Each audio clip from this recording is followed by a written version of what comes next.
बादशाह अकबर घुड़सवारी के इतने शौकीन थे कि पसंद आने पर घोड़े का मुंह मांगा दाम देने को तैयार रहते थे। दूर दराज के मुल्कों जैसे अरब, पर्शिया आदि से घोड़ों के विक्रेता मजबूत व आकर्षक घोड़े लेकर दरबार में आया करते थे। बादशाह अपने व्यक्तिगत इस्तेमाल के लिए चुने गए घोड़े की अच्छी कीमत दिया करते थे। जो घोड़े बादशाह की रुचि के नहीं होते थे, उन्हें सेना के लिए खरीद लिया जाता था। बादशाह अकबर के दरबार में घोड़े के विक्रेताओं का अच्छा व्यापार होता था। एक दिन घोड़े का एक नया विक्रेता दरबार में आया। अन्य व्यापारी भी उसे नहीं जानते थे।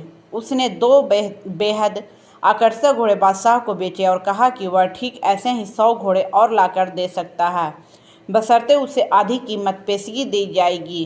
गुस्से से भरे बादशाह चिल्लाए, तुम्हारी हिम्मत कैसे हुई हमें मूर्ख बताने की? क्षमा करें बादशाह सलामत, बीरबल अपना सिर झुकाते हुए सम्मानित लहजे में बोले। आप चाहे तो मेरा सर कलम करवा दें। यदि आपको कहने पर तैयार की गई मूर्खों की फहरिस्त में आपका नाम सबसे ऊपर रखना आपको गलत लगे।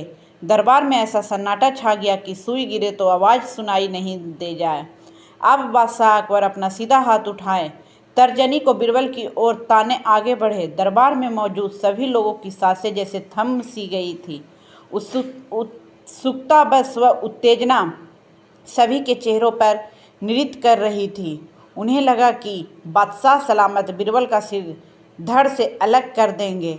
इससे पहले कि किसी की इतनी हिम्मत न हुई थी कि बादशाह को मूर्ख कहे, लेकिन बादशाह ने अपना हाथ बीरबल के कंधे पर रख दिया। वह कारण जानना चाहते थे। बीरबल समझ गया कि बादशाह क्या चाहते हैं। वह बोला, आपने घोड़ों के ऐसे व्यापारी को बिना सोचे समझे एक मोटी रकम पेशगी दे दी, जिसका अता पता भी कोई नहीं जानता। वह आपको धोखा भी दे सकता है, इसलिए मूर्खों की सूची में आपका नाम सबसे ऊपर है।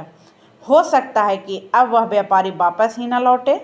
वह किसी अन्य देश में जाकर बस जाएगा और आपको ढूंढे नहीं मिलेगा। किसी से कोई भी सौदा करने के पूर्व उसके बारे में जानकारी तो होनी ही चाहिए। उस व्यापारी ने आपको मात्र 2 घोड़े बेचे और आप इतने मोहित हो गए कि मोटी रकम बिना उसको जाने पहचाने ही दे दी। यही कारण है, बस तुरंत खजाने में जाओ और रकम की अदायगी रुकवा दो। बादशाह अकबर ने तुरंत अपने एक सेवक को दौड़ाया। बीरबल बोला, अब आपका नाम उस सूची में नहीं रहेगा। बादशाह अकबर कुछ क्षण तो बीरबल को घूरते रहे।